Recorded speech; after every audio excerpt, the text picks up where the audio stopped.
We begin with some news coming in from Jammu and Kashmir, and we do understand that tensions continue to escalate along the line of control as the Pakistan army continues to provoke Indian armed forces. Pakistan resorted to unprovoked small arms fire across the line of control opposite the Kupwara, Uri and Akhnur areas of the Union Territory of Jammu and Kashmir. This is the 9th consecutive night of ceasefire violation by Pakistan. The Indian army is said to have responded promptly and proportionately. Once again, this is news coming in from Jammu and Kashmir, and tensions continue to escalate along the line of control as the Pakistan army continues to provoke Indian armed forces. Pakistan resorted to unprovoked small arms fire across the line of control opposite the Kupwara, Uri and Akhnur areas of the Union Territory of Jammu and Kashmir.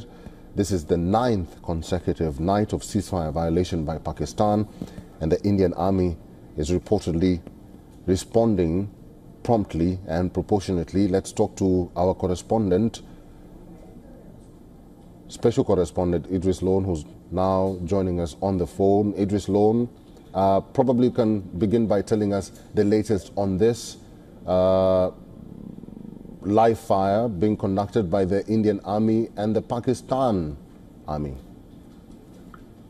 Well, Eric, yes, it's the ninth consecutive night when we are seeing that on the line of control in Kashmir division as well as in Jammu division.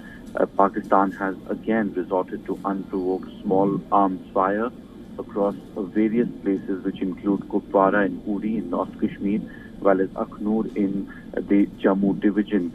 We've seen these ceasefire violations taking place right after the pahalgam attack, and it's been continuing every single night after that. We know that the civilian population, especially living very close to the line of control and international border, they've basically begun clearing those individual bunkers to make them usable in case the situation actually escalates after this.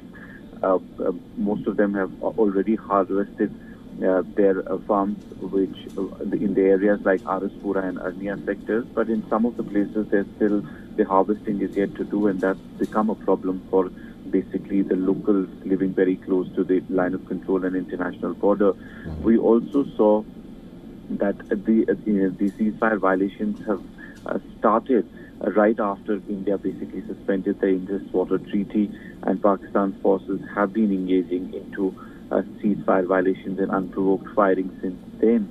The DGMOs of both the countries held a hotline conversation on Tuesday, and India did basically warn Pakistani military against this continuous unprovoked firing coming from the other side. But it seems that Pakistan at the moment is a little tense because after the Pahalgam attack, India hasn't really responded militarily to the incident, and it seems that Pakistan, as one of the ministers also claimed that India might do an incursion, and that's one of the reasons that we are seeing so many ceasefire violations across line of control. We also saw the ceasefire violation not only on line of control but also on the international border, which was retaliated by the border security forces. Idris Lone, very quickly, what's the latest on the raids? And we do understand that more houses have been demolished. Well, Eric, about the raids, where over-the-ground worker network is what has basically been on the radar of the security forces. They believe that around 15 over-the-ground workers were in constant touch with the terrorists who carried out the attack, and that's why we've seen around 62 over-the-ground workers have been booked under Public Safety Act, which means non-bailable jail term for 2 years for all of them, while as security forces are continuously carrying out raids across Kashmir as well as in Jammu division. Over 100 raids have taken place in the last 3 days across the Union Territory. We've seen a huge number of people were picked up after the Pahalgam attack. Most of them were let off, but a lot of them still in detention, being questioned about Pahalgam attack.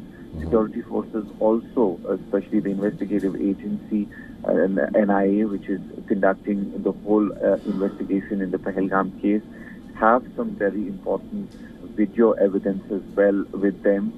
which might really help them to nab the terrorists who carried out the attack as soon as possible. There are 4 massive combing operations that are going on in the Anantnag district, very close to where the attack had taken place, especially in the forest area, which is close to the Paisaran, where those terrorists basically went after carrying out the carnage, and the search operation still continues in the area.